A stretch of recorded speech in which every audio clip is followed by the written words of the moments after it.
Dans quelques instants, nous retrouverons le père Biagio Virgiti, prêtre corse, incardiné à Madagascar, mais actuellement à la paroisse Saint-Honoré-des-Laux à Paris. Il nous propose les commentaires de la parole de ce dimanche. Bonne écoute. Chers amis de votre radio chrétienne, joyeux Noël, bon Nadal à toutes. Bienvenue pour cette nouvelle émission où dans cette octave de Noël, nous allons célébrer la fête de la Sainte Famille. Commençons sans plus tarder par la proclamation de l'Évangile. De l'Évangile selon Saint Luc. Chaque année, les parents de Jésus se rendaient à Jérusalem pour la fête de la Pâque.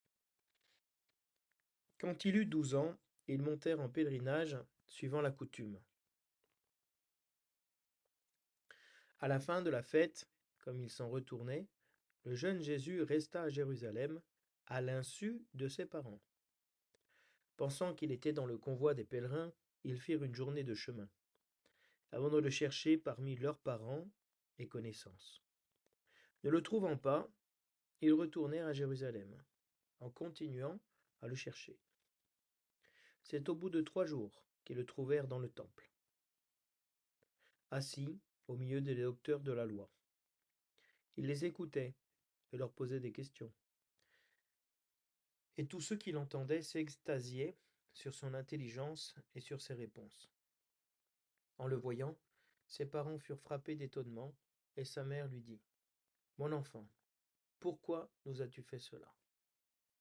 Vois, comme ton père et moi, nous avons souffert en te cherchant. » Il leur dit : « Comment se fait-il que vous m'ayez cherché ? Ne saviez-vous pas qu'il me faut être chez mon père ? » Mais ils ne comprirent pas ce qu'il leur disait.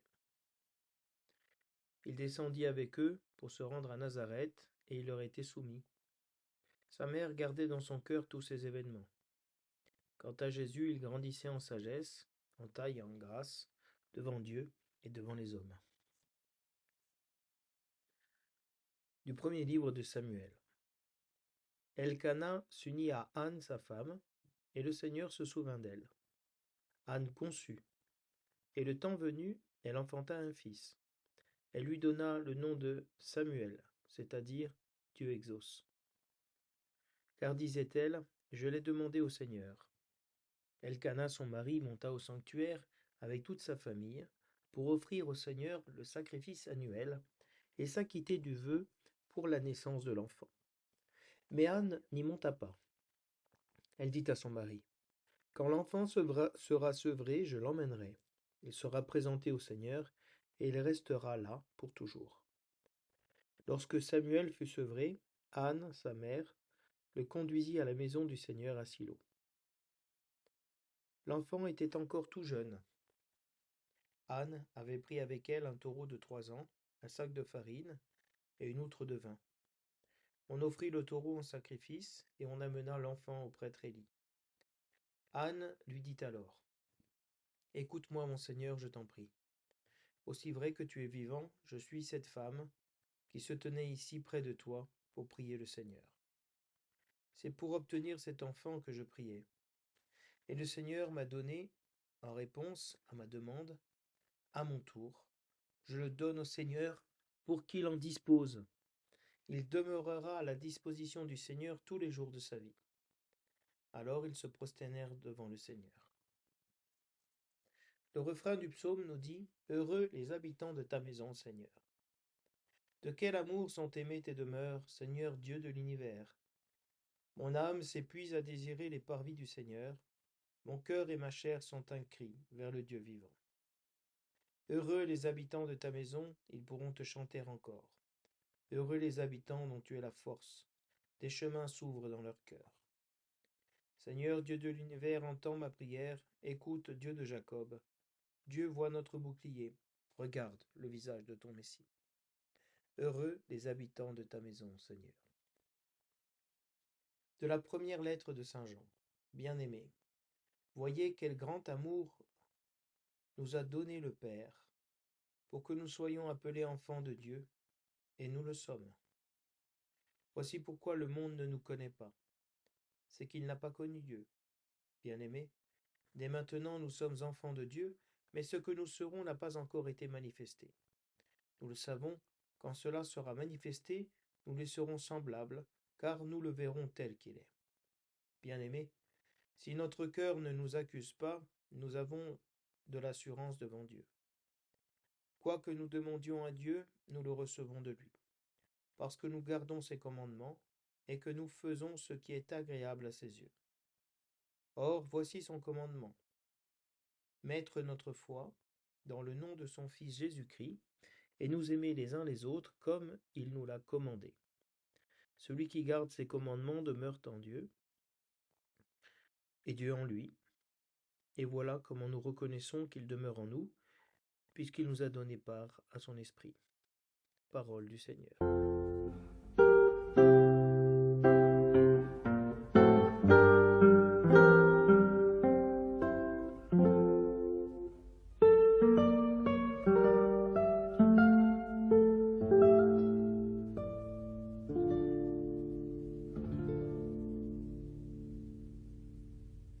La fête de la Sainte Famille se trouve dans l'octave de Noël, et ce n'est pas par hasard que l'Église nous donne de célébrer, de fêter la Sainte Famille dans ce temps de Noël où nous avons contemplé dans la crèche l'enfant Jésus qui vient de naître de la Vierge Marie et qui est protégé par Saint Joseph de ce mystère de la nativité, de l'incarnation de Dieu qui prend chair dans une famille. Et c'est très important de voir que l'incarnation du Fils de Dieu ne vient pas se faire en dehors de l'engendrement humain, de la famille humaine. Et c'est un événement que nous célébrons, dont nous prenons toute la portée, toute la mesure. Pour ça, écoutez bien ce que disent les prières de collecte de cette messe. Tu as voulu, Seigneur Dieu, que la Sainte Famille nous soit donnée en exemple. Accorde-nous dans ta bonté de pratiquer comme elle, les vertus familiales et d'être unis par les liens de ton amour, afin de goûter la récompense éternelle dans la joie de ta maison. Donc l'Église nous donne la Sainte Famille en exemple. Mais elle nous le donne en exemple parce que c'est le Seigneur qui nous a donné la Sainte Famille en exemple, en modèle, comme réalité vers laquelle nous devons tendre. Parce que dans la Sainte Famille de Nazareth, ont brillé les vertus familiales. Qu'est-ce que c'est les vertus familiales? D'être unis par les liens de ton amour. Donc dans l'obéissance filiale, dans l'amour maternel, dans l'amour paternel, dans l'amour conjugal, se donne la réalité de la famille. Et pourquoi est-ce que la réalité de la famille est si importante pour nous? Saint Jean-Paul II, lorsqu'il a envoyé les premières familles en mission, qui sont des familles qu'il a envoyées, qui étaient des familles issues du chemin néocatéchuménal, qui est une réalité d'Église, il avait dit une chose très forte dans la fête de la Sainte Famille. Il avait dit « Famille en mission, Trinité en mission ». C'est-à-dire que la réalité de la famille, de la Sainte Famille de Nazareth, est à l'image de l'amour trinitaire, de l'amour qu'il y a entre le Père, le Fils et l'Esprit Saint. Cette communauté d'amour, cette communion d'amour, c'est notre Dieu.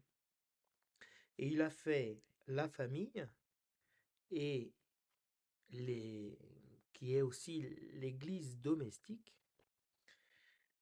et il a fait l'Église à l'image de cet amour, de cette communion, de ces liens d'amour, qui font goûter une joie éternelle. Et nous entendons que cette joie éternelle, la prière disait, de goûter la récompense éternelle dans la joie de ta maison. Et on va voir que cette histoire de la maison, de la demeure, est très présente dans les lectures de ce dimanche. La prière sur les offrandes nous dit: En t'offrant, Seigneur, le sacrifice qui nous réconcilie avec toi, nous te supplions humblement. À la prière de la Vierge Marie, la Mère de Dieu, à la prière de Saint Joseph, affermis nos familles dans ta grâce et dans ta paix. On demande à Marie et à Joseph, on demande au Seigneur plutôt par l'intercession de Marie et Joseph, que nos familles soient dans la paix et dans la grâce de Dieu. L'antienne de communion dira: Notre Dieu est apparu sur la terre, il a vécu parmi les hommes. C'est tiré du livre de Baruch. Donc Dieu a vécu parmi les hommes dans une famille. Jésus-Christ a été soumis à ses parents et est resté au service de sa famille pendant 33 ans. Puis a commencé, pendant 30 ans, pardon, et puis a commencé sa vie publique, qui a duré 3 ans. La prière après la communion nous dit: Tu refais nos forces, Père très aimant, par le sacrement du ciel. Donne-nous de toujours imiter les vertus de la Sainte Famille, et après les épreuves de cette vie, d'obtenir avec elle le bonheur sans fin. Donc, imiter les vertus familiales de patience, d'obéissance, de bienveillance, de foi, d'espérance et de charité, qui sont présentes dans la Sainte Famille, parce que Jésus, Marie et Joseph ont été éprouvés dans leur vie familiale. Le Seigneur nous donnera de vivre après les épreuves de cette vie, qui sont nécessaires à notre sanctification et que se manifeste le mystère de l'incarnation. L'incarnation, elle est venue dans la faiblesse de notre chair et aussi dans les épreuves de notre chair. Et Jésus-Christ n'a pas fui la fragilité de l'homme. Au contraire, il l'a épousée en prenant notre condition humaine, en vivant, en étant soumis à des parents, comme chacun d'entre nous l'a été. Il a vécu avec ses parents, en obéissance à ses parents, pour obtenir le bonheur sans fin. Donc vous voyez bien que l'Église a cette sagesse de vouloir nous donner comme modèle la Sainte Famille. Parce que Dieu s'est incarné dans la Sainte Famille, de manière véritable et profonde. Donc le Seigneur nous donne cette grâce. Essayons de comprendre maintenant comment les lectures de ce dimanche illuminent le mystère de la Sainte Famille et viennent nous aider à vivre de cette sainteté familiale. On retrouve dans l'Évangile Jésus-Christ qui se trouve dans le temple au milieu des docteurs de la loi après un pèlerinage à Jérusalem, à la maison du Seigneur, à la demeure du Seigneur, comme on l'a entendu dans la prière de collecte. Et on se retrouve aussi avec le premier livre de Samuel, avec cet épisode où Anne et Elkana montent au temple voir le prophète Élie pour pouvoir consacrer leur enfant Samuel au Seigneur. Et donc consacrer à la demeure du Seigneur, et donc au Seigneur, cet enfant. Et Jésus-Christ dans l'Évangile sera cet enfant qui sera consacré au Seigneur, parce que son Père est Dieu. C'est dans ce sens où on comprend le psaume qui dit: Heureux les habitants de ta maison, Seigneur. Nous sommes créés pour habiter la maison, la demeure du Seigneur, qui n'est pas seulement un temple fait de main d'homme, mais la famille chrétienne, le corps du Christ, l'Église, dans lequel le Seigneur habite et demeure.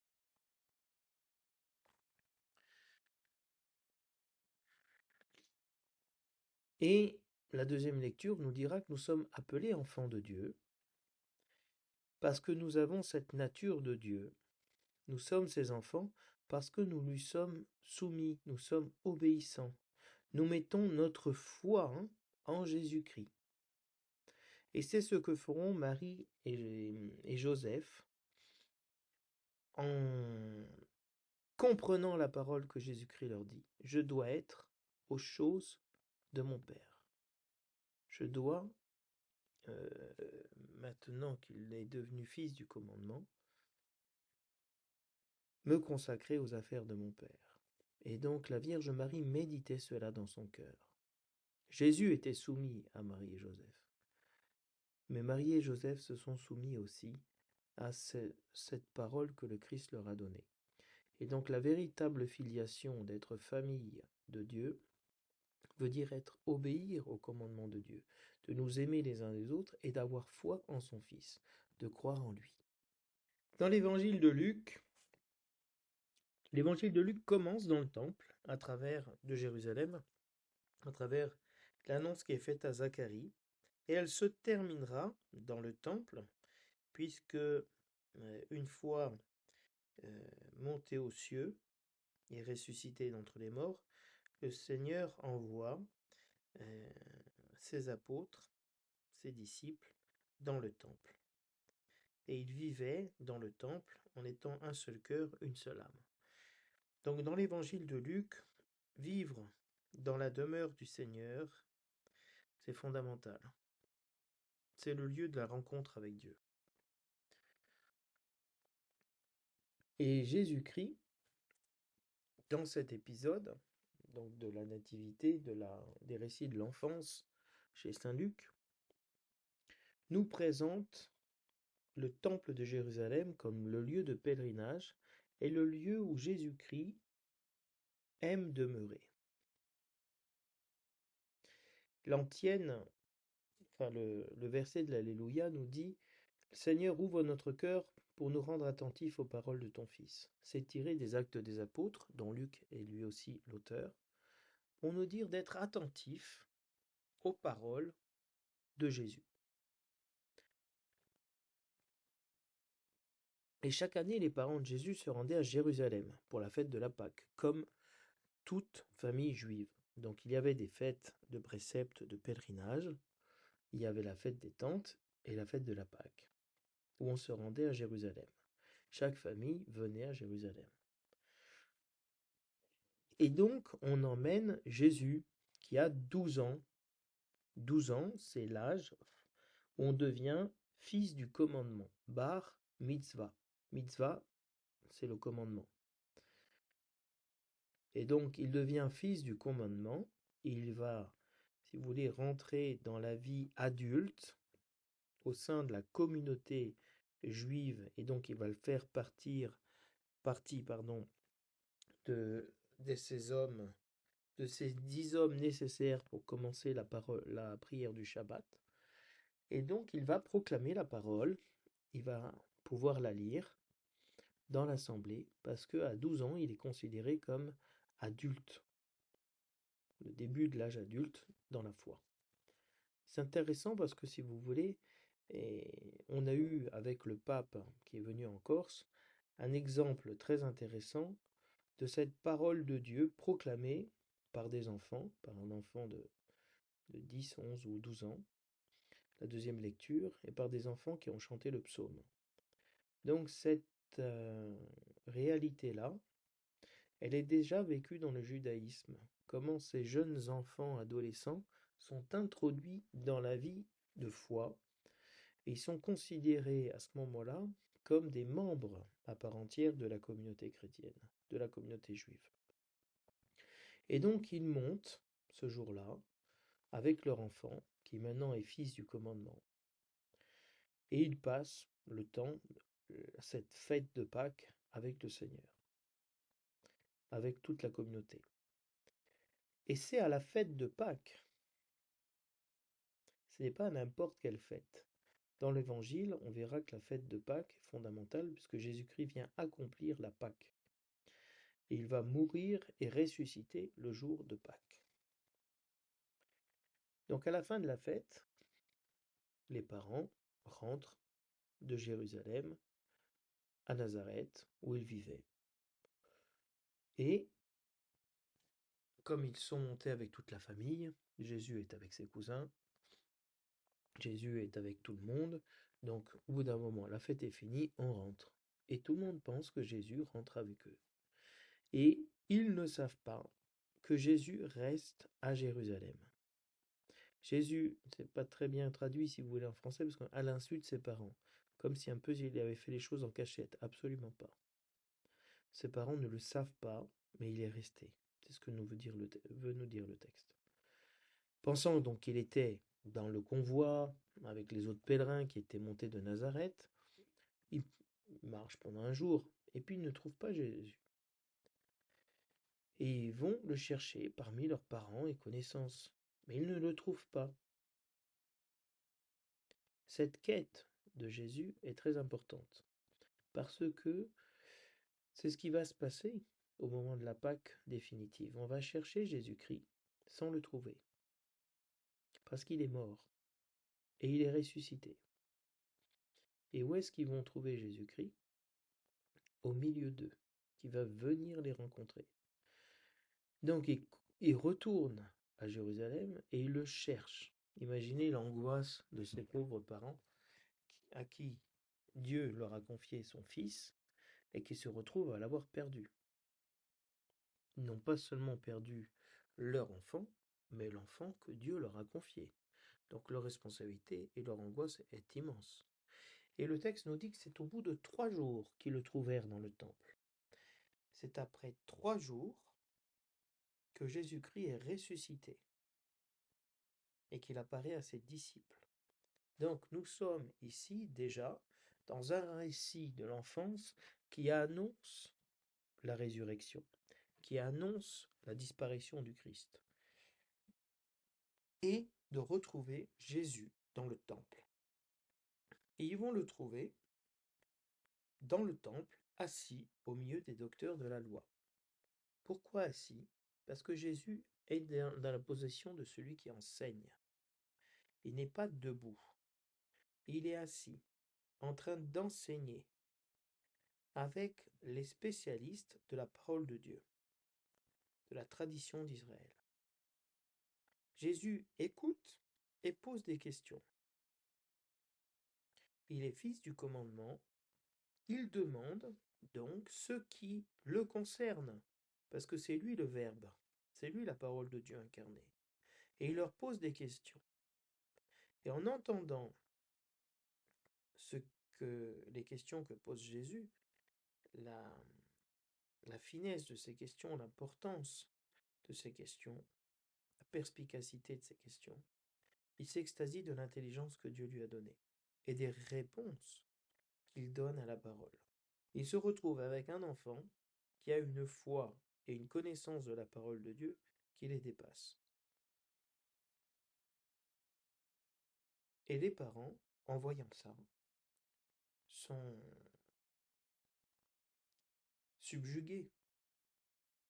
Vous imaginez retrouver votre enfant au milieu euh, de l'Académie française, en train de découvrir qu'il en sait plus que tous les autres. Et donc ils sont frappés d'étonnement. Et la Vierge Marie dit, mon enfant, pourquoi nous as-tu fait cela? Vois comme ton père et moi, nous avons souffert en te cherchant. Donc la première chose que dit Marie, c'est mon fils, mon enfant. Pourquoi tu nous as fait ça? Pourquoi tu nous as pas dit que tu restais là? Pourquoi tu te rends pas compte que ton père et moi, nous avons souffert? Et donc, Marie met en avant une réalité simple. Dit, nous, on a souffert, on te cherche. Pourquoi tu nous as fait ça? Pourquoi tu nous l'as pas dit? Et Jésus, qui dira plus tard dans l'évangile, qui est mon père, qui est ma mère, qui sont mes frères? Ceux qui font ceux qui écoutent la parole de Dieu et qui la mettent en pratique, va dire à sa mère, comment se fait-il que vous m'ayez cherché? Pourquoi vous m'avez cherché? Ne savez-vous pas qu'il me faut être aux affaires de mon père? Et là, le texte en français n'est pas aussi bien traduit qu'il le faudrait. Il me faut être chez mon père. Ça ne veut pas vraiment dire ça. Je dois m'occuper des affaires de mon père. C'est-à-dire d'annoncer le mystère de l'incarnation, de la passion, de la mort et de la résurrection dans la parole de Dieu, au cœur de la présence de mon Père dans son peuple, c'est-à-dire dans le temple. Donc il dit à Marie, écoutez, moi je suis fils, et à Joseph, moi je suis fils du commandement. Je suis fils de Dieu. Vous saviez pas que ma mission c'est de faire la volonté de mon Père et d'être dans la parole, d'être dans le temple? Vous n'avez pas compris que Dieu m'a confié à vous pour que je sois fils du commandement, que je sois fils de Dieu. Et c'est tout ce que j'ai dit Jésus. Et le texte nous dit, mais ils ne comprirent pas ce qu'il leur disait. Donc Jésus parle et ils ne comprennent pas. Mais Marie va méditer dans son cœur ce qui se passe. Et Jésus leur est soumis. Jésus leur dit la vérité. Il doit s'occuper des affaires de son Père, mais en même temps, il manifeste et il dit quelque chose de très fort. Il est soumis à Marie et Joseph. Il n'en fait pas à sa tête. Nous, nos enfants, hein, et nous, quand nous avons été enfants, nous en avons fait souvent à notre tête, en prenant en otage un peu nos parents par nos caprices, par nos refus, nos incapacités à nous soumettre. Jésus-Christ sauve la famille en manifestant qu'il est venu pour se soumettre. Il est venu pour servir l'homme, et il va servir Marie et Joseph dans cette réalité, qu'est la famille chrétienne. Et donc il descend avec eux, et il est soumis véritablement. Marie médite tout ça, tout ce qui s'est passé. Elle le comprendra au moment de la passion, quand il va disparaître pendant 3 jours à nouveau, et qu'elle va le retrouver. Et Jésus grandit en sagesse, en taille, en grâce, devant Dieu, devant les hommes, comme grandissait Samuel devant le Seigneur, comme grandissait David, en sagesse, en grâce. Voilà. Jésus-Christ, à travers l'évangéliste Luc, nous montre comment s'exercent les vertus familiales, l'amour pour leur enfant, de lui dire aussi les souffrances qu'ils ont, et la vertu familiale de l'enfant qui, à cet amour, à cette souffrance des parents qui le cherchent, leur rappelle il a été engendré pour honorer le Père du ciel, et leur être soumis. Voilà les vertus familiales qui s'exercent dans cet évangile. Et on retrouve ça dans l'évangile de, dans la première lecture de Samuel, qui est une bonne nouvelle, puisqu'il est déjà, Samuel est image de Jésus-Christ, de celui qui va être engendré dans une famille là qui ne pouvait pas avoir d'enfant, Anne n'arrivait pas à avoir d'enfant, et le Seigneur a répondu à la demande d'Anne, hein, en demandant un enfant, et elle a demandé un enfant au Seigneur, et le Seigneur l'a exaucé. Alors, elle garde cet enfant, elle, jusqu'à ce qu'il soit sevré. Et une fois qu'il est sevré, elle accepte de couper le lien avec lui, et de le confier au Seigneur. Et donc elle va monter au sanctuaire avec toute sa famille, offrir des sacrifices au Seigneur, comme c'est donc la coutume et ce que faisaient aussi Marie et Joseph, et s'acquitter du vœu qu'ils avaient fait pour la naissance de Samuel. Et donc ils montent, une fois que l'enfant est sevré.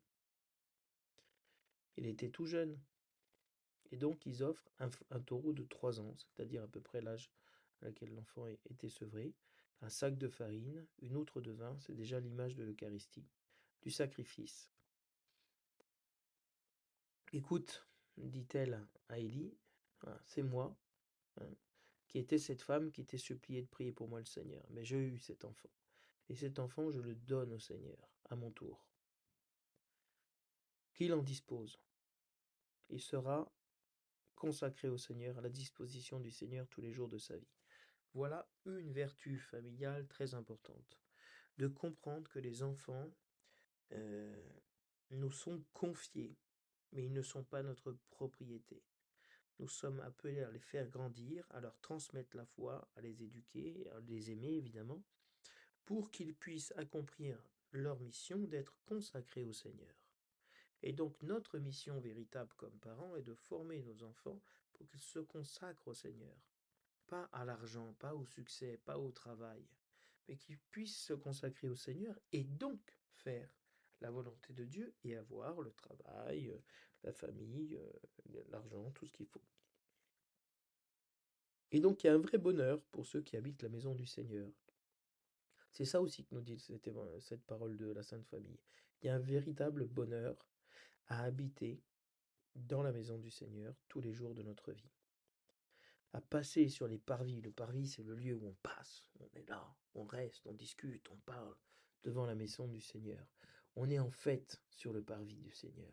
Et on rentre dans la maison du Seigneur. On y demeure, on chante. Il y a un bonheur. Heureux l'homme dont tu es la force. Et donc le Seigneur entend la prière dans ce lieu. Et donc, la maison du Seigneur, c'est le lieu de la relation avec Dieu. C'est pas la maison en soi qui est importante. C'est la relation qui est tissée à l'intérieur. Alors vous voyez bien que nous sommes appelés enfants de Dieu, nous dira Saint Jean. Et on l'est vraiment. Hein. Parce que on connaît Dieu. Mais le monde, lui, n'a pas connu Dieu. Et donc ne peut pas connaître cette relation avec Dieu. Cette relation d'amour, de filiation, de soumission, de bienveillance. Et nous sommes enfants de Dieu, et ce que nous serons n'est pas encore manifesté. C'est-à-dire, de la même manière que Jésus-Christ, dans cet événement du recouvrement de Jésus au temple, on ne comprend pas encore ce qui va se passer. La Vierge Marie ne comprend pas encore ce qui va se passer. On ne sait pas ce que va devenir cet enfant. Il y a un devenir de l'enfant, et on le dit déjà dans la nativité de Saint Jean-Baptiste. Tous s'étonnaient de la naissance de Jean et se demandaient, mais qu'est-ce que va devenir cet enfant? Il va être si important pour Israël, qu'est-ce que Dieu va préparer pour lui? Et donc nous aussi, ce qu'on est, ce qu'on va devenir n'est pas encore, on ne sait pas encore. Et donc cette sagesse et cette humilité de laisser le Seigneur nous conduire notre vie, disposer de notre vie. Nous, l'assurance que nous avons, c'est que nous sommes enfants de Dieu, que Dieu nous aime. Même si notre cœur nous accuse, nous dit que nous ne valons rien, le Seigneur sait que nous avons du prix à ses yeux et qu'on fait ce qui est agréable à ses yeux, c'est-à-dire de l'aimer, d'aimer nos frères. Et donc, le commandement de Dieu, c'est de croire en Jésus-Christ son Fils et nous aimer les uns les autres comme il a commandé. Quel est le but de la famille? Aimer Jésus-Christ, croire en Jésus-Christ et nous aimer les uns les autres. Et si nous nous aimons les uns les autres, nous gardons ce commandement, alors Dieu demeure en nous, Dieu demeure dans nos familles. Et nous demeurons en Dieu, nous sommes dans la maison de Dieu. Et alors, comment on peut reconnaître que Dieu habite en nous? Parce qu'il nous donne son esprit de foi, d'obéissance, de charité, de bienveillance, de rentrer dans le projet de Dieu. Alors vous voyez, dans cette octave de Noël, l'Église nous donne la Sainte Famille comme vraiment modèle pour pouvoir voir cet enfant qui est né comme un don, de prendre soin du Seigneur qui commence à grandir en nous et qui va réaliser des œuvres exceptionnelles dans notre vie. Et d'avoir cette même bienveillance à l'intérieur de nos familles. Donc je vous souhaite à tous et à toutes un très bon dimanche de la Sainte Famille, que nous prions pour que nos familles soient des lieux de sanctification, et que nous comprenions aussi pourquoi la famille est tant attaquée dans ce monde, à travers les séparations, à travers les disputes, à travers les difficultés de s'ouvrir à la vie, à la, à la naissance de nouveaux enfants.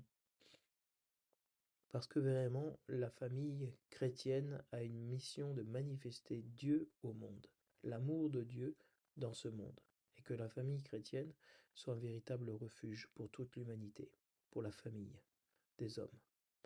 Donc, je vous souhaite un très bon Noël, très bonne fête de la Sainte Famille, et je vous dis à très bientôt.